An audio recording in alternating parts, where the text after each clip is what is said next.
Lord, as though you're all we have, but that you're all we need. Amen. You may be seated.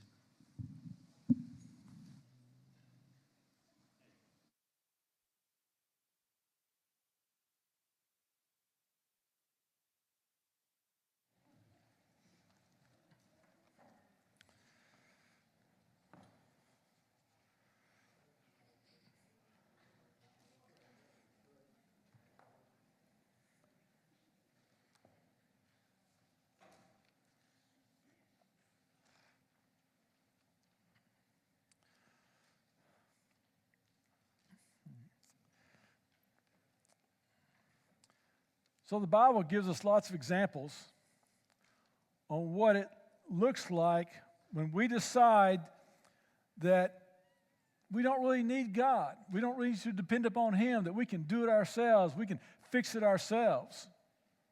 One of the great examples of this is Abraham and Sarah. God comes to them and promises to them He's going to give them a child, and that child is going to become a great nation. But the problem is Sarah's been barren all her life, and even after that promise that God gave, she still goes years without a child. So she gets the bright idea that Abraham can sleep with one of her servants, and through that union, that would become their child. Now, I know that raises lots of questions about just how they thought during that day. And now here we are, thousands of years later, and still much of the conflict that goes on in the Middle East can be going back to that time when Abraham and Sarah says we can fix this ourselves. We don't need to depend upon God. We don't need to do it His way. We can do it ourselves. Another example would be Saul, King Saul. They're getting ready to do battle with the Philistines. And Saul is waiting on Samuel to come and offer up a sacrifice to ask God's help as they're about to do battle with the Philistines. But Samuel's not showing up as soon as Saul would like for him to show up. And so he decides to take the role of priest on his own back and offer up the sacrifices. Big mistake. God says because of that, you are no longer going to be king of Israel, or your family is no longer going to be on the throne. I will find somebody after my own heart who will depend upon me and go about life and do the things that I say the way I want them to do it. So now we come to Jesus. When He's looking for disciples, He's not looking for those who have great abilities who might come and think, well, I can just do this on my own. He is looking for people who will depend upon Him to accomplish His purposes through them. And so discipleship comes, and we understand that discipleship is us depending upon Him who has given us the ability to accomplish His purposes through the Holy Spirit. Do you know what that means? What that means is there's no sin that has to own you in your life. There's no burden, no type of addiction, nothing that has to control your life. There's no sin you can't forgive. There's nothing you cannot accomplish. Even when you go through difficult times, He has promised that if He does deliver you from those difficult times, He will walk with you through that and give you His grace.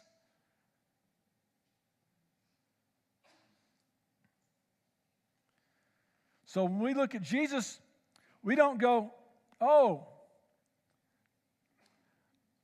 I'm not sure I believe Jesus can walk on the water. No, we have no problem believing Jesus can walk on the water. We just have problems that He can empower us to walk on the water, that He can accomplish His purposes through us. But that's where a disciple has to begin. That it doesn't depend on our abilities, it depends upon His abilities. And not only that, not only do we need the Holy Spirit working in us, we need each other. We need each other to grow and mature. We need each other to deal with sin in our lives. You cannot be a disciple alone. And those two things, our dependence on the Holy Spirit and a dependence on each other, they go together. You can't separate them. They're bound together. If you're not doing one, you're not doing the other because they go together. You can't have one without the other. So that is the foundation of being a disciple. And we're going to continue this morning on looking what a disciple is. And for that, we're going to go to Luke chapter 14, and we're going to read these verses from 25 to 33. Now, great crowds were traveling with him.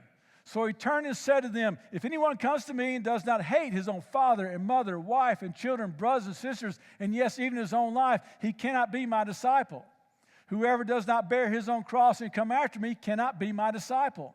For which of you, wanting to build a tower, doesn't first sit down and calculate the cost to see if he has enough to complete it? Otherwise, after he has laid the foundation and cannot finish it, all the onlookers will begin to ridicule him, saying, this man started to build and he wasn't able to finish. Oh, clicker's going slow. Or what king, going to the war against another king, will not first sit down and decide if he is able with 10,000 to oppose the one who comes against him with 20,000? If not, while the other is still far off, he sends a delegation to ask for terms of peace. In the same way, therefore, every one of you who does not renounce all his possessions cannot be my disciple. Now, first of all, a couple of observations about this group of verses. Number one, I want you to realize that the New Testament is about disciples, for disciples, written by disciples.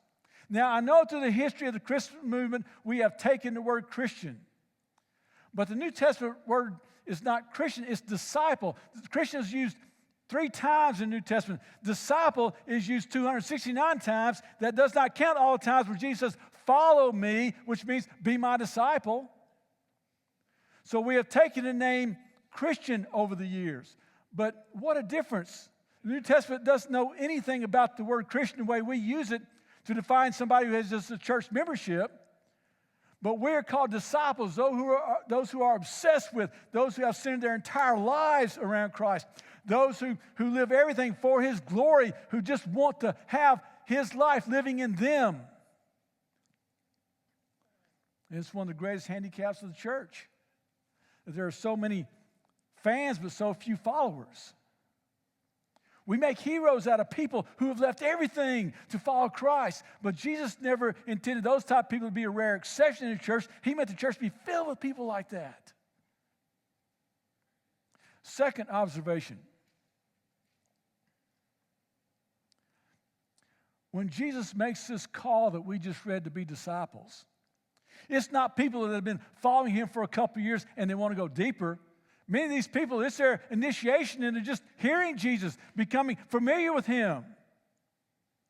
Right off the bat, he states, you cannot be my disciple unless you hate your mother, father, brothers, sisters, wife, even your own life. Take up your cross and put me above all your possessions. Does it sound like we may have lost touch with what it means to be a disciple? See, we think this way. We think there's some people who they just come to church and they just, are doing a church thing. Then there's these other people that they're a lot more committed. They're a little more, maybe fanatical, may be the word to use. But what does Jesus say? 3 times. You cannot be disciple unless. You cannot be my disciple unless. You cannot be my disciple unless. We've lost touch with what it means to be a disciple. So let's go through these verses. Verse 25, he said there's always a crowd following him, which I think is why he hung around the Sea of Galilee so much, so he could get a boat and get away from the crowds. But then he says this, unless you hate your mother, father, brothers, sisters, wife, kids, even your own life also, you cannot be my disciple. Now, Jesus, who taught us to love our enemies, he's not talking about a literal hate. It's hyperbole, to be sure. He's saying that your love for me is so high and so far out there that your love, even for those nearest and dearest in your life, is so different. It appears as hate. It's that much difference between the two. What he is saying is that what he says, what he wants to be done, holds sway over every other relationship in your life, even your own self. Now, if you find that offensive, if that's offensive to you, to put Jesus above your family, even your own life, if that's offensive to you, realize the best thing you can do for your mother or father or brothers and sisters or wife or even your own life is to put him first place in your life. It's the best thing you can do. Our Creator realizes that. Our Creator has said that. And then he gives these two strange parables.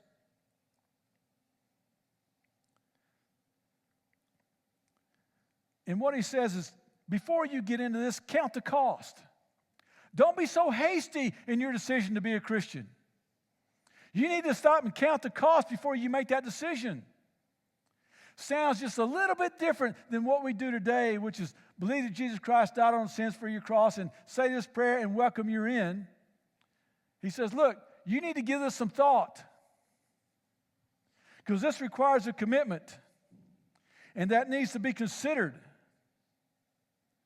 Now, in a world that continually dumps down the gospel and makes it as easy as possible for people to become a Christian, these words ought to shake us a little bit. Because here's what Jesus is saying. He's saying, look, you get to decide. You can decide whether or not you want to follow me. You can make that decision. But you don't get to decide what following me looks like. You can decide whether or not you want to follow me, but you can't turn following me or make following me anything less than a total surrender and submission of your life to me.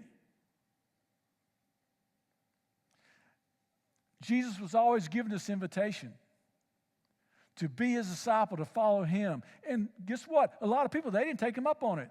They would turn and walk away. Jesus didn't chase them down and says, oh, can we talk about this? Can we come to some sort of compromise? No. He said, if you're going to be my disciple, it will be on my terms, and my terms will not change. You have to be willing. You have to be willing to pay the price, to count the cost, and be willing to pay that cost if you're going to be my follower. Here's what R.W. Stott said about these verses.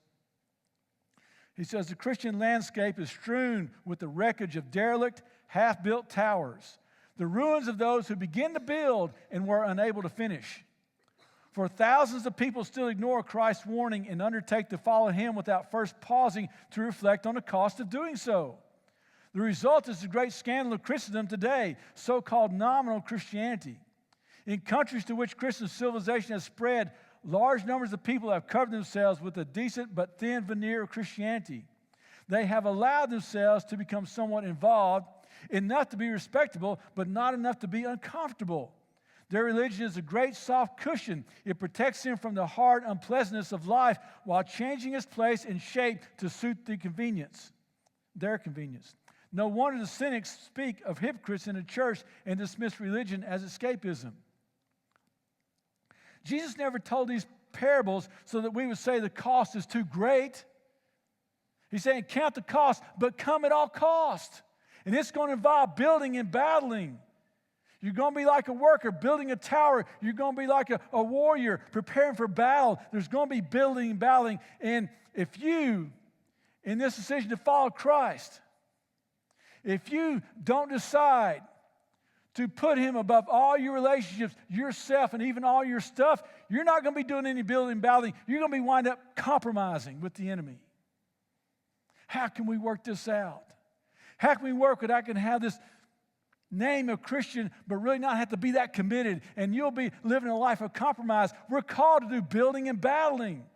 Nehemiah showed that, and while they were building the wall, when his workers building the wall would hold the tools to do the work in one hand and tools to do battle in the other. Jesus said, upon this rock I will build my church. That's building, and the gates of hell will not prevail against it. That's battling. We will always be involved in building and battling. If we're not, we'll just be having to compromise with the enemy, which is where a lot of our Christian culture is at these days. We have to decide who's in charge, who's calling the shots. Some of y'all, to some extent, may be familiar with Larry Bird, Hall of Fame basketball player, played for the Boston Celtics. His coach was Casey Jones. In one game, it's at the end of the game, and the game's very close. It's very tight. Not too many points are separating them. So Casey Jones, he calls a timeout. Brings them together. He starts diagramming the play. See, one of the coach's job is to evaluate while they're playing the game, strengths and weaknesses of their opponent, places where they may have the advantage over the matchups. And so he's diagramming the play to bring that out. When Larry Burgess interrupts him in a loud voice, says, just give me the ball and everybody else get out of the way. Casey Jones puts his little pencil down, looks up at Larry and says, I'm coach of this team. I'll determine what play we're going to run. And goes back and he says, okay, give Larry the ball and everybody else just get out of his way. Sometimes you have to decide who's calling the shots, who's in control. We live in a culture that says you can be a follower of Jesus, but it has nothing to do with your money, with your time, with your love, with your anger. Nothing to do with that whatsoever. We're bad at discipleship. And we have to admit that for the most part, we call ourselves Christians, but functionally we're atheists. We say, I believe God, I believe in the Bible, but God has no influence over our lives except for maybe what we do on Sunday morning. I believe God, I believe in the Bible, but I will do with my money what I want to do with my money. I believe in God, I believe in the Bible, but I'll forgive whoever I want to forgive. I believe in God, I believe in the Bible, but I will do my marriage, I will do my work life, I will do all that as I want to. And we need to come to the place where we want to be honest and just say that we have no intention of carrying out His commands, that functionally we're atheists. Now let me ask you this. If you're being honest and you fit into that category, to where you decide how you want to live life, that God really does not have any influence on other aspects of your life except what you're doing here on Sunday morning, do you think you're fooling God? Do you think you're fooling the God who created the universe? You don't think He knows that you just pay Him lip service and the rest of your life you live the way you want to? And the sad part of that is not that you may be fooling other people. The sad part of it is that you're fooling yourself. Let's look at another verse. Luke chapter 9, verse 23. Then He said to them all, if anyone wants to follow after me, let him deny himself, take up his cross, and follow me. For whoever wants to save his life will lose it, but whoever loses his life because of me will save it. For what does it benefit someone if he gains the whole world and yet loses or forfeits himself?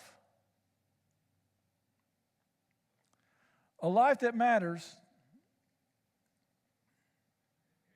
is not found in self-improvement. But a life that matters is found in self-denial. You can be the most self-improved person on the planet, but in the end of your life, you're going to be left empty, He says. You're going to forfeit it all. You're going to lose it all.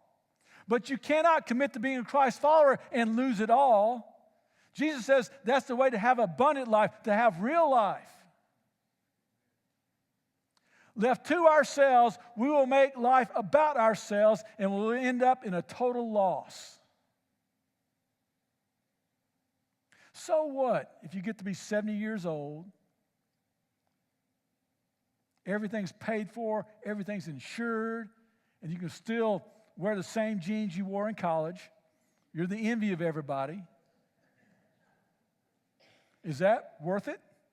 Some of you are thinking about that. Okay. Maybe so.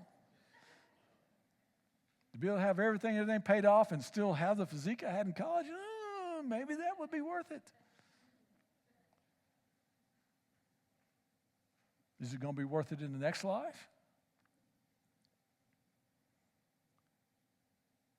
Jesus, who knows there's more to this life than this just life, says no, it will be a total loss It will be all gone.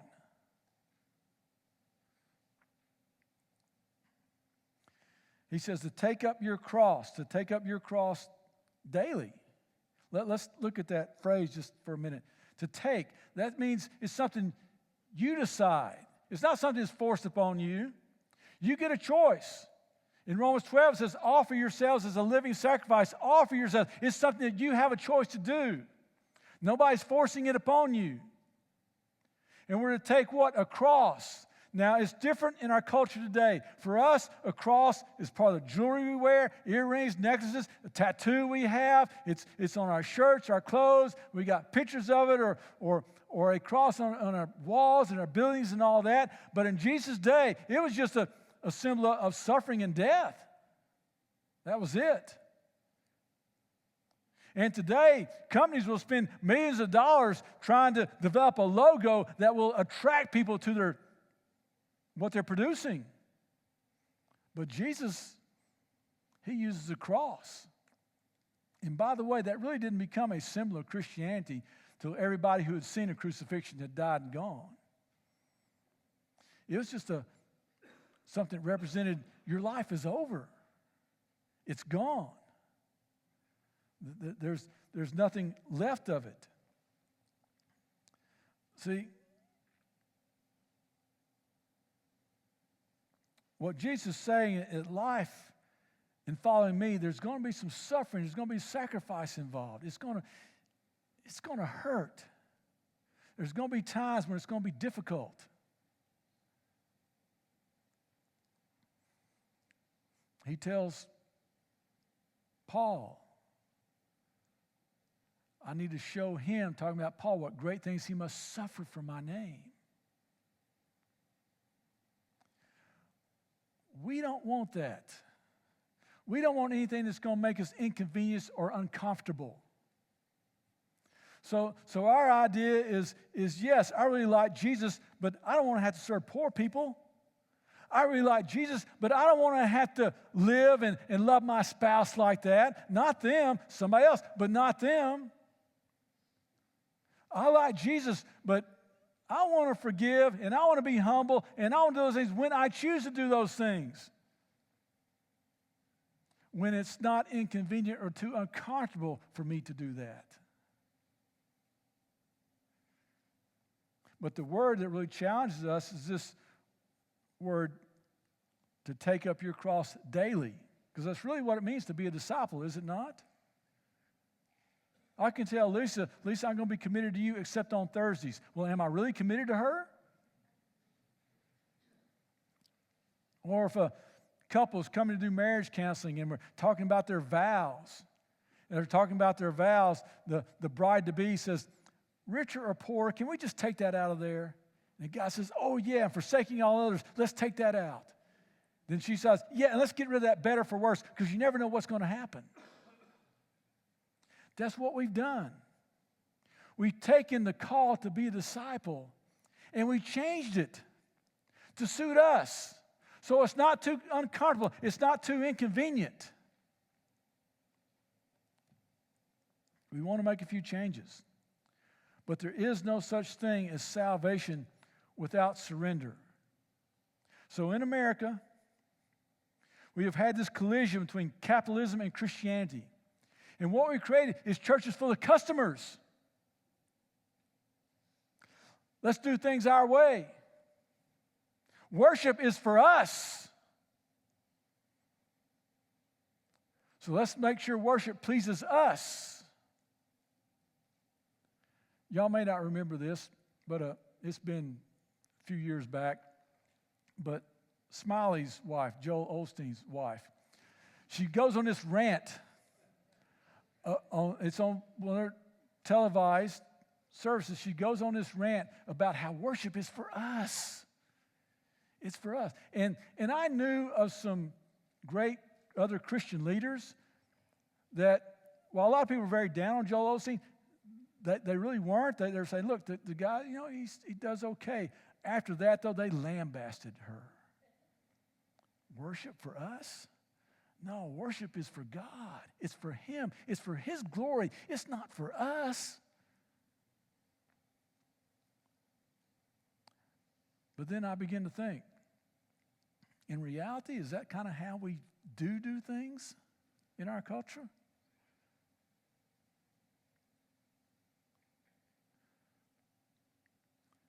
We call it church shopping after all, don't we? Going around to find a church that suits my needs and that has the things that I want to have and emphasizes the things that I want. We're church shopping. We have replaced deny yourself with just have it your way. We've seen this whole collision of Christianity and capitalism. And gone is the idea of, I don't care how inconvenienced it is. I don't care how much it makes me uncomfortable. I'm going to be a follower of Christ regardless. It's not going to matter. What matters is that I give my life to Him. That becomes what's important.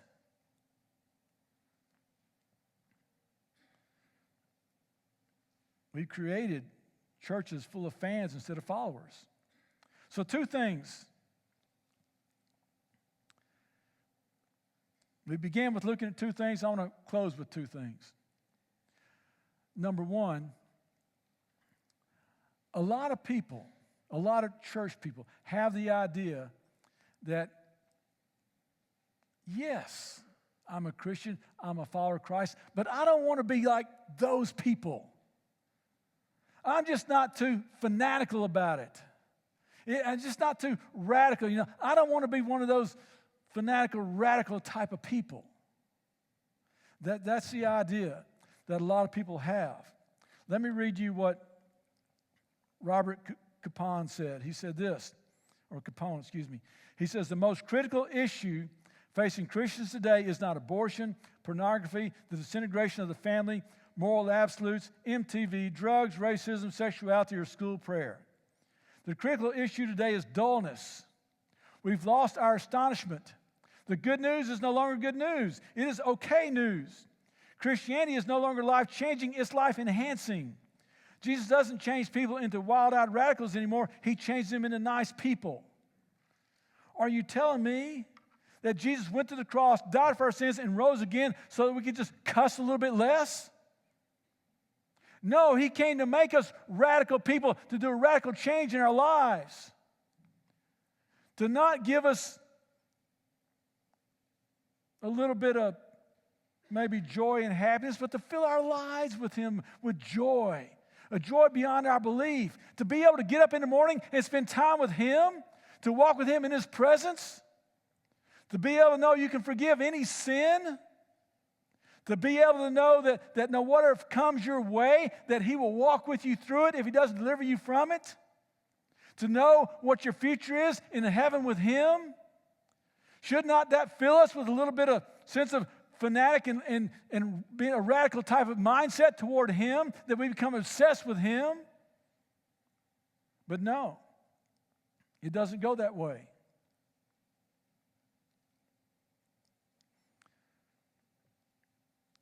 Jesus didn't come to take away our joy. He came to fill us with joy. Christianity with no life change, that's not appealing to the world. All it does is make a little place for Jesus in us, which makes us boring and hypocritical. Here's what we read in 1 Peter. But you are a chosen race, a royal priesthood, a holy nation, a people for His possession. Why? So that we may proclaim the praises of the one who called you out of darkness and into His marvelous light. Once you were not a people, but now you are God's people. You had not received mercy, but now you have received mercy. Peter's just saying He did a tremendous change in your life, and you don't want to get excited about that, and that does not excite you, that does not fill you with praise and fill you with a sense of wonder, that you get to speak His name, as we sang earlier. It gets to roll off your lips. The name of who?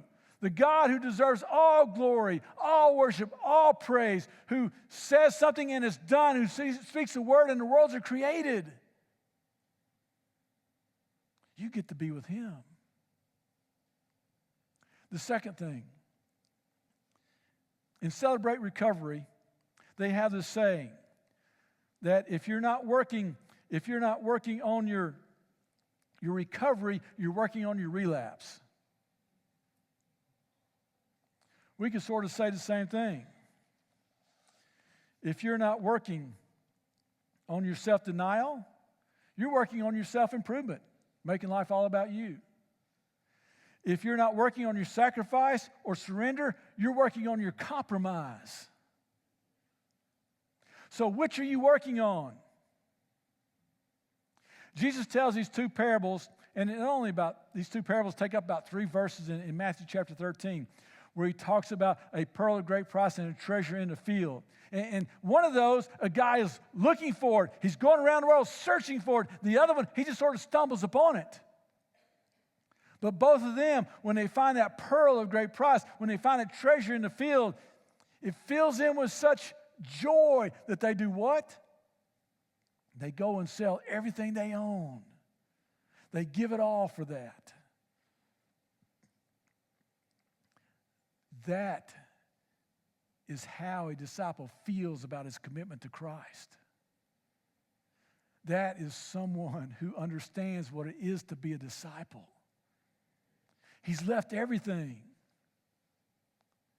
He's put Christ above his father and mother and brothers and sisters and wife and kids and even his own life and set aside all his possessions and put Christ first in everything. And what does that do? Fills him with such great joy.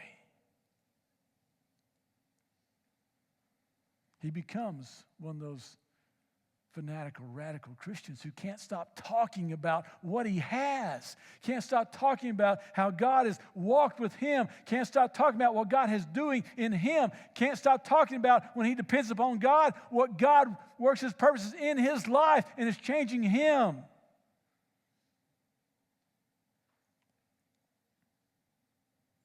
We dare not water down this discipleship. We dare not share the gospel without saying, look, before you jump into this, you need to consider there's a cost involved here. Are you willing to pay that? It's well worth it, but you have to decide whether you're willing to pay that price. It's going to put him above your relationships, above your own life, above even all your stuff. But it's worth it. So have you made that decision? Do you want to make that decision? Count the cost. And some of you may have been sitting in here for years, and you've been basically a Christian atheist to an extent. Because your commitment only goes to a place and it stops. You're still doing life the way you want to do life. You think, I can do things myself. I don't need him. Well, then you're not ready to be a disciple. Because those who follow Christ must realize they have to depend upon him to accomplish his purposes in their lives. They can't do that on their own. You also need each other. And those two things go together. And maybe this is a time in your life where you're ready to make that step, to become a Christ follower. To say, God, I've been playing the game a long time, but not anymore. Today's a time where I just commit it all to you. You call the shots in my life. Jesus, I want to have a career in this. I want to do this, but what do you say? Jesus, I want to marry them, but what do you say? Jesus, I want to do this with my money, but what do you say? Because you're in charge of everything in my life. Are you ready to do that? Anything less? Yeah, you can use the word Christian the way it's used today, but you can't use the word disciple the way it's used in the New Testament. Is it time to become a Christ follower? We're going to have a hymn of invitation. And as we do, if you're ready to make that decision, I pray that you would. You may want to just come down here and kneel and pray and confess that to God. You may then have to say, okay, I'm making that decision, and this is the first time in my life decision. Now, I need to be baptized. I need to show everybody that I'm a believer, to represent my old self has died, and now I have a new life. I don't know how God may be leading you, but I know He's opening the invitation to you just like He did to the crowd, to everybody. Follow me, be my disciple. But understand, it's got to be on my terms, is what He told them. Are you ready to come to Him on His terms? Only when we come to begin to recognize what we have in Him can we truly be a place where God works His purposes in us. And I pray that He will become your greatest joy in your life. Let's stand together.